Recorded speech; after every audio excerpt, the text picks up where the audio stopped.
பன்னீர் gravy இது வந்து கொஞ்சம் லிக்விடாக தான் இருக்கும். இது வந்து நான் பீட்ரூட் சப்பாத்திக்கு செஞ்சுருந்தேன். இதுக்கு வந்து ஒரு பெரிய வெங்காயம், அதுக்கப்புறம் ஒரு சின்னோண்டு வெங்காயம் எடுத்திருக்கேன். 3 சின்ன தக்காளி. ஸோ இது எல்லாத்தையும் கட் பண்ணி மிக்சியில் சேர்த்துட்டு கொஞ்சம் இஞ்சி பூண்டு பேஸ்ட்டும் சேர்த்துருக்கேன். அதில் எல்லாத்தையும் அரைச்சி எடுத்துட்டேன்.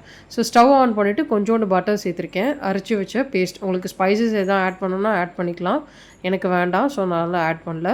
அதுக்கப்புறமா நான் குழம்புத்தூள் சேர்த்துருக்கேன், தனியாத்தூள் சேர்த்துருக்கேன், வீட்டில் அரைச்ச மஞ்சத்தூள், அதுக்கப்புறம் வீட்டில் அரைச்ச காஷ்மீரி சில்லி. இது எல்லாத்தையும் ஒரு வாட்டி நல்லா மிக்ஸ் பண்ணிவிட்டு திக்காக வேணும்னா தண்ணி கம்மியாக ஆட் பண்ணிக்கோங்க. எனக்கு கொஞ்சம் தண்ணியாக இருக்கணும், ஸோ கொஞ்சம் எக்ஸ்ட்ரா வாட்டர் ஆட் பண்ணிவிட்டு கல் உப்பு சேர்த்துட்டு மூடி போட்டு குக் பண்ணிவிட்டேன். நான் முந்திரி பருப்பு ஊற வைக்கல, ஸோ அதை ஃபஸ்ட்டு நல்லா பவுடராக அரைச்சிட்டு அதுக்கப்புறம் தண்ணி சேர்த்து அரைச்சி வச்சுட்டேன். கிரேவி நல்லா கொதித்து முடித்தோடனே இதில் வந்து நான் வந்து அரைச்சி வச்ச முந்திரி பருப்பு பேஸ்ட் சேர்த்துருக்கேன். அதுக்கப்புறமா இதில் வந்து கொத்தமல்லி, பன்னீர் கட் பண்ணி வச்சுருக்க பன்னீர் எல்லாத்தையும் சேர்த்துட்டு கஸ்தூரி மேத்தி, ஃபைனலாக நீங்கள் வந்து கொஞ்சோண்டு பட்டர் கூட சேர்க்கலாம். இது வந்து நான் பீட்ரூட் சப்பாத்திக்கு தான் குழந்தைக்கு செஞ்சு கொடுத்தேன்.